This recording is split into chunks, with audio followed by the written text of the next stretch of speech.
राम राम। जय माँ भारती, जय छत्तीसगढ़। आप सभी का मेरे YouTube चैनल मुरारी मिश्रा सच से साक्षात्कार में हार्दिक अभिनंदन एवं स्वागत है। आप सबसे मैं करबद्ध निवेदन करूंगा कि आप सब मेरे जो लोकसभा 2024 का जो विश्लेषण और आकलन पूरे हिंदुस्तान के 543 सीटों को लेकर स्टेट वाइज चल रहा है, कृपया उसको सटीक जानकारी एवं समझने के लिए कृपया सब्सक्राइब करते रहेंगे, लाइक और शेयर करते रहेंगे। आज हम छत्तीसगढ़ की सरगुजा लोकसभा सीट का आकलन करने का और विश्लेषण करने का प्रयास करते हैं। यह सीट उत्तर छत्तीसगढ़ की सबसे कॉर्नर वाली सीट है जो उत्तर प्रदेश और झारखंड से लगी हुई है। क्या स्थिति है इस सीट में? देखिए, 2004 से लेकर अभी तक चारों इलेक्शन में भारतीय जनता पार्टी बहुत ही अच्छे मार्जिन से चुनाव जीती रही। 2004 में नंद कुमार साय जी जीते, खेल साय जी को हराकर लगभग 1 लाख वोट से।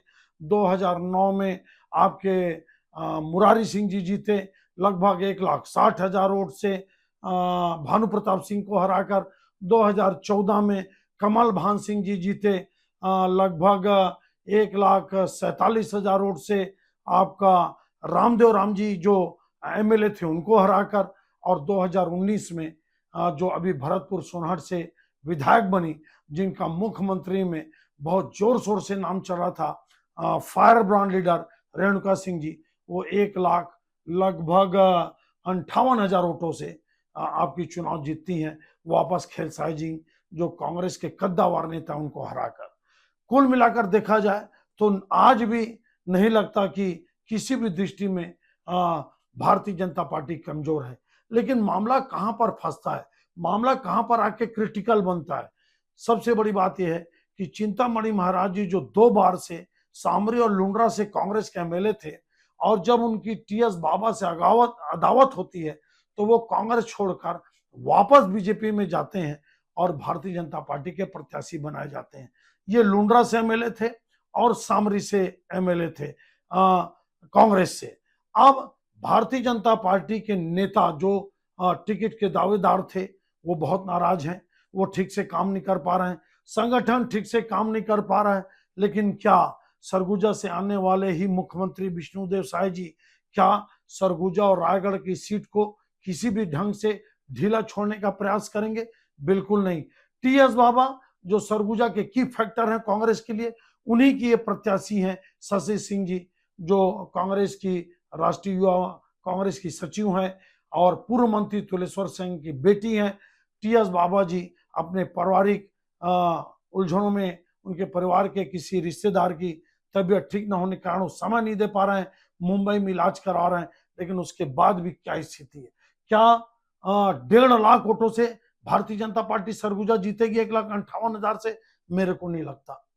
मैं आपको ईमानदारी से बता रहा हूं, 2019 में भारतीय जनता पार्टी सीतापुर सीट ही बस जीती थी 19,000 वोटों से, बाकी पूरे 7 सीटों से चुनाव हारी थी। 2018 में जबकि 8 के 8 एमएलए आपके कांग्रेस के थे, अमरजीत भगत मंत्री थे, टीएस बाबा मंत्री थे, उसके बाद भी 1,58,000 की लीड भारतीय जनता पार्टी के रेणुका सिंह जी को मिलती है और रेणुका सिंह जी केंद्र में मंत्री बनते हैं। अभी अंबिकापुर पीएम मोदी जी की सभा हुई, आप देखे होंगे दृश्य को कि मोदी जी विशेष रूप से रेणुका सिंह को बुलाकर उनसे चर्चा करते हैं। और जहां तक अंदाज मेरे को लगता है उनको सरगुजा में समय देने के लिए बोला गया, क्योंकि वो एमएलए हैं आपकी कोरिया जिले की, मनेन्द्रगढ़ चिरमिरी जिले की, भरतपुर सोनहट से, वो आता है कोरबा लोकसभा में। लेकिन मेरे को लगता है कि मोदी जी उनको सरगुजा में भी समय देने के लिए बोले होंगे, ये मेरा अनुमान और अंदाज है। क्या स्थिति है देखो, आपको मैं बता रहा हूं, लुंड्रा, सामरी और प्रेमनगर, चूंकि कांग्रेस की कैंडिडेट प्रेमनगर से है, लुंड्रा और सामरी में चिंतामणि महाराज जी के खिलाफ एंटी इनकम्बेंसी है और समय न दे पाने के कारण और फिर कांग्रेस के एमएलए होने के कारण मेरे को लगता है कि यही 3 सीट है जहां पर कांग्रेस की थोड़ी बहुत संभावना लीड की दिखती है। उसमें मैं सामरी को लगता हूं कि शायद सामरी आते आते चुनाव का भी 6-7 दिन बाकी है, शायद बीजेपी मैनेज कर ले। लेकिन मेरे को लगता है कि 1.5 लाख की तो लीड नहीं आएगी, 1 लाख के आसपास या 70-80 हजार के आसपास की लीड भारतीय जनता पार्टी को मिल सकती है। लीड के लिए आप माफ करना, क्योंकि लीड में मैं परफेक्ट नहीं हो सकता, क्योंकि अभी 6 दिन बाकी हैं। लेकिन आपको इतना बताता हूं कि सरगुजा की ये सीट 100% भारतीय जनता पार्टी के फिर से खाते में जा रही है। और चिंतामणि महाराज के कई बीजेपी के बड़े नेता विरोध करने के बाद भी चिंतामणि महाराज गहिरा गुरु जी के जो बेटे हैं और मोदी के नाम से चुनाव लगभग जीतने की स्थिति में है। और आप सब जानते हैं कि चुनाव को लेकर, लोकसभा को लेकर इस बार पता नहीं बहुत उदासीनता बरती जा रही है।